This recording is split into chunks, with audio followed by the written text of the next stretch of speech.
Unit-9 আমরা আজকে পড়ব I am in। এটি ব্যবহার করে আমরা সেন্টেন্স বলা শিখব। Let's start। একটা গার্ল দেখতে পাচ্ছি। I am Zoya। I am 7 years old। I am in class 2। তাহলে প্রথম দুটো সেন্টেন্স আমরা আগের ইউনিটগুলোতে শিখে ফেলেছি। প্রথম সেন্টেন্সটা দিয়ে কি বলা হচ্ছে? I am Zoya। আমি হই জোয়া অথবা আমার নাম জোয়া। আমরা জানি অ্যাপোস্ট্রফি আর এম দেওয়া হলে কি বোঝানো হয়? এম বোঝানো হয়। I am. এখানে কি বলছে? I am 7 years old। এখানে তার বয়স বলা হচ্ছে, বলছে আমি 7 বছর বয়সী। I am in class 2। এই সেন্টেন্সটা আমাদের জন্য নতুন। আমরা দেখতে পাচ্ছি এই সেন্টেন্সে কি রয়েছে? I am in. তাহলে এটা ব্যবহার করে আমরা এই সেন্টেন্সটি তৈরি করলাম। এটার অর্থ কি? ক্লাস 2 মানে হচ্ছে দ্বিতীয় শ্রেণী, আর আই অ্যাম ইন মানে হচ্ছে কি? আমি দ্বিতীয় শ্রেণীতে, অথবা আমি বলতে পারবো আমি দ্বিতীয় শ্রেণীতে পড়ি। তাহলে আমরা কি দেখলাম? জয়া তার নিজের পরিচয় দিল এভাবে, I am Jaya, I am 7 years old, I am in class 2। আমরা এখানে কিছু বাচ্চার তথ্য এবং পরিচয় দেখতে পাচ্ছি। এই ছেলেটার নাম কি? ছেলে মানে কি? বয়। তাহলে হি ইজ আ বয়। ওর নাম হচ্ছে রেজা। ওর বয়স 7 years old এবং কোন ক্লাসে পড়ে? ক্লাস 2 তে। ওর নাম জারা। ওর বয়স কত? 6 years old। কোন ক্লাসে পড়ে? ক্লাস 1। ওখানে রয়েছে সোনাবি, 7 years old, ক্লাস 2। আর এখানে রয়েছে রাতুল, 8 years old, ক্লাস 3। এখন রেজা সম্পর্কে ওরা দুজন বলছে। কি বলছে? গার্ল মানে মেয়েটি বলছে he is Reza, he is 7 years old। তাহলে তার নাম রেজা এবং সে 7 বছর বয়সী। তাহলে মেয়েটি রেজা সম্পর্কে বলছে কিভাবে? হি ব্যবহার করে। যেহেতু ছেলেটি কি? বয়। আমরা কি জানি? আমরা আগে শিখেছিলাম যখন বয় হবে তখন আমরা ব্যবহার করব হি, আর গার্ল হলে কি ব্যবহার করি? শি। আর ও কি বলছে? হি ইজ ইন ক্লাস 2। তাহলে আমরা এইখানের তথ্যটিকে সেন্টেন্স আকারে বললাম কিভাবে? রেজাকে বললাম he is Reza, he is 7 years old, he is in class 2। Talk about Reza, Sara, Sonabi and Ratul from your textbook. আমাদেরকে এখন বলতে বলছে কি? এই যে রেজা, জারা, সোনাবি, রাতুল রয়েছে তাদের সম্পর্কে আমরা এখন কথা বলবো। সম্পর্কে বলা। তাহলে কাদের সম্পর্কে বলবো? রেজা, জারা, সোনাবি, রাতুল। তাহলে আমরা কি বলতে পারি? She is Zara. She is 6 years old. She is in class 1. যেহেতু সে গার্ল আমরা কি ব্যবহার করেছি? শি। তাহলে সোনাবি কি? গার্ল। তাহলে আমরা এখানেও শি ব্যবহার করব। She is Sonabi. She is 7 years old. She is in class 2। আর আমরা এখানে দেখতে পাচ্ছি বয়। তাহলে কি বলবো? He. He is Ratul. He is 8 years old. He is in class 3। তাহলে আমরা জানলাম আমরা নিজের পরিচয় দেওয়ার সময় কি বলবো? I am. আর অন্যের পরিচয় দেওয়ার সময় কি বলবো? হি ইজ অথবা শি ইজ। আমরা দেখতে পাচ্ছি এখানে একটি গার্ল রয়েছে এবং তার পরিচয় দেওয়া হয়েছে। কি লেখা হয়েছে? Tina, 7 years old, girl, class 2। তাহলে আমরা এই ইনফরমেশন বা তথ্যগুলো দিয়ে তার পরিচয় বলতে পারবো না সেন্টেন্সের মাধ্যমে? অবশ্যই পারবো, কেননা আমরা তা একটু আগেই শিখে নিয়েছি। এখন বয়টা কি বলছে? বয় বলছে friends, talk about Tina with your friends. বলছে বন্ধুরা তোমরা তোমাদের বন্ধুদের সাথে টিনা সম্পর্কে কথা বলো। তাহলে টিনা সম্পর্কে কি বলবো? She is Tina. She is 7 years old. She is a girl and she is in class 2। এখন আমরা রতন সম্পর্কে বলবো। আমরা রতন সম্পর্কে কিভাবে বলতে পারি? He is Ratan. He is 8 years old. He is a boy. He is in class 2। এখন আমরা রাকা সম্পর্কে বলবো। দেখি এটা কিভাবে বলা যায়? শি ইজ রাকা। She is 8 years old. She is a girl. She is in class 2। তাহলে আমরা ইউনিট 9 থেকে কি জানলাম? আমরা জানলাম কিভাবে নিজের পরিচয় দিতে হয়, কিভাবে অন্যের পরিচয় দিতে হয়। তাহলে আমি আমার পরিচয় দেওয়ার সময় কি কি বলবো আমরা আরেকবার বলি। I am Nabila. I am 8 years old. I am a girl. I am in class 2. এখন যদি আমার বান্ধবীকে পরিচয় করিয়ে দিই তখন কি বলবো? ধরলাম আমার বান্ধবীর নাম রাবিনা, আমি কি বলবো? She is Rabina. She is a girl. She is 8 years old. She is in class 2. তাহলে আমরা খুব সহজেই নতুন মানুষকে নিজের পরিচয় দিতে পারবো এবং আমার বান্ধবী, বন্ধু বা অন্য কাউকেও পরিচয় করিয়ে দিতে পারবো। এই পরিচয় করিয়ে দেওয়াকে কি বলা হয়? ইন্ট্রোডাকশন। অর্থাৎ আমি নিজেকে ইন্ট্রোডিউস করাচ্ছি, এটাকে বলা হয় ইন্ট্রোডিউস ইউরসেলফ। যখন কেউ আমাকে বলবে প্লিজ ইন্ট্রোডিউস ইউরসেলফ, তোমার নিজের সম্পর্কে বলো, তখন আমি কি বলবো? আমি এই কথাগুলো বলবো। এখানে বলা হচ্ছে তাই ইন্ট্রোডিউস ইউরসেলফ। ইন্ট্রোডিউস মানে পরিচয় করানো। কাকে? ইউরসেলফ, নিজেকে।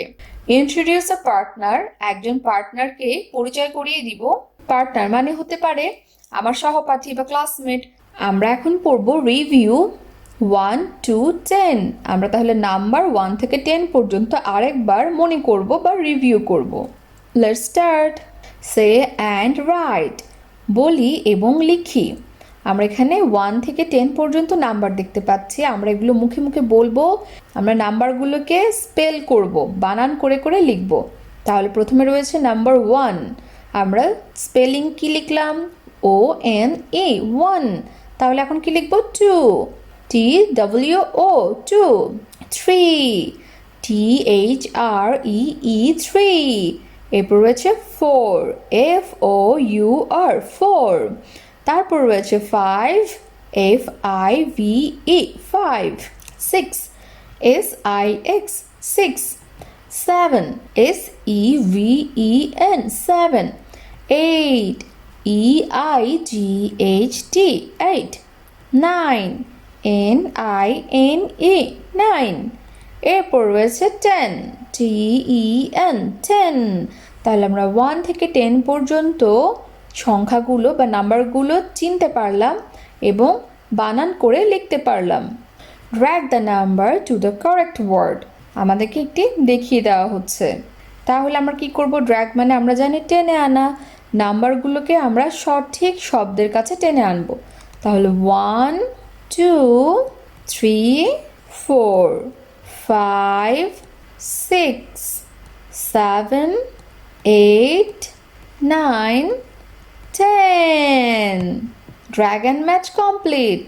লুক অ্যান্ড সে, দেখি এবং বলি। তাহলে আমার সাথে সাথে আপনারাও বলুন। 1, 2, 3, 4, 5, 6, 7, 8, 9, 10। Drag the correct number to the correct finger. তাহলে আমরা কি করব? সঠিক নাম্বারটি সঠিক আঙ্গুলের কাছে কি করব? টেনে নিব। আমাদেরকে একটি দেখিয়ে দেওয়া হচ্ছে 1 ফিঙ্গার, তাই আমরা কি করলাম? 1 নাম্বার এখানে টেনে আনলাম। তাহলে আমরা কাউন্ট করি, এখানে কয়টি ফিঙ্গার রয়েছে? 1, 2, 3, 4, 5, 6। তাহলে এখানে 6 ফিঙ্গার্স। আমরা কোন নাম্বারটি ড্র্যাগ করব? 6। Drag and match. এখানে কয়টি রয়েছে? আমরা জানি একটা ফিঙ্গার বন্ধ থাকলে এবং বাকিগুলো যদি খোলা থাকে তাহলে কয়টা থাকে? 9টা, মানে 9 ফিঙ্গার্স। আমরা তারপরও কাউন্ট করি। 1, 2, 3, 4, 5, 6, 7, 8, 9। Let's drag and match 9. 1, 2, 3. Drag and match.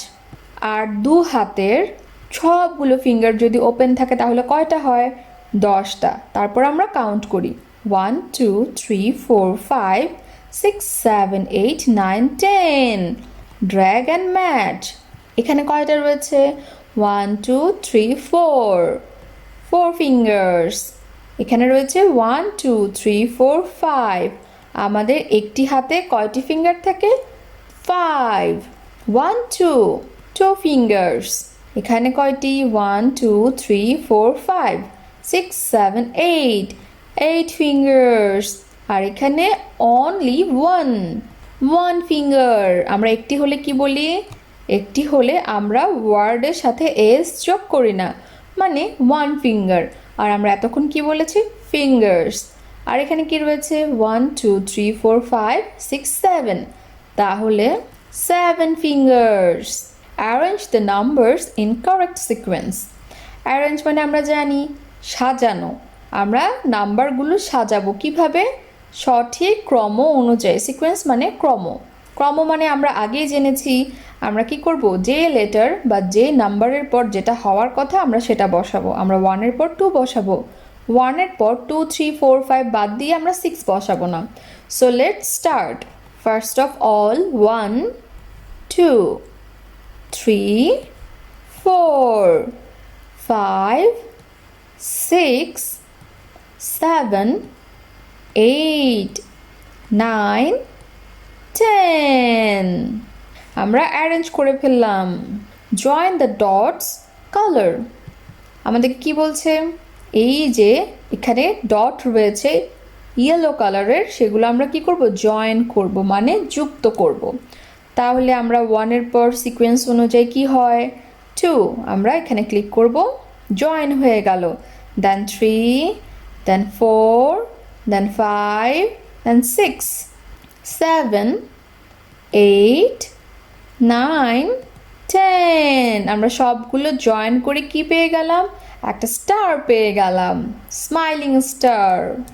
Friends, let's listen to a rhyme. বন্ধুরা চলো সবাই একটি কি করি? রাইম শুনি। আমরা দেখতে পাচ্ছি এখানে একটি পন্ড এবং এখানে একটি গার্ল রয়েছে, সে নেট দিয়ে ফিশ ধরছে। তাহলে আমরা রাইমটা পড়ি।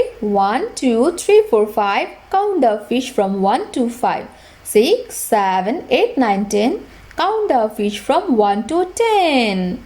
তাহলে আমরা কি দেখতে পাচ্ছি? এখানে 5টা ফিশ গণনা করা হচ্ছে বা কাউন্ট করা হচ্ছে, আর এখানে 10 ফিশেস কাউন্ট করা হচ্ছে। 1 2 3 4 5 6 7 8 9 10 10 ফিশেস। তাহলে কি করলো? গার্লটি 10 ফিশেস ক্যাচ করে ফেললো বা ধরে ফেললো। আমরা রাইমটি কি করব? আমরা নিজেরা পড়বো, ক্লাসমেটদেরকে শোনাবো এবং এনজয় করব।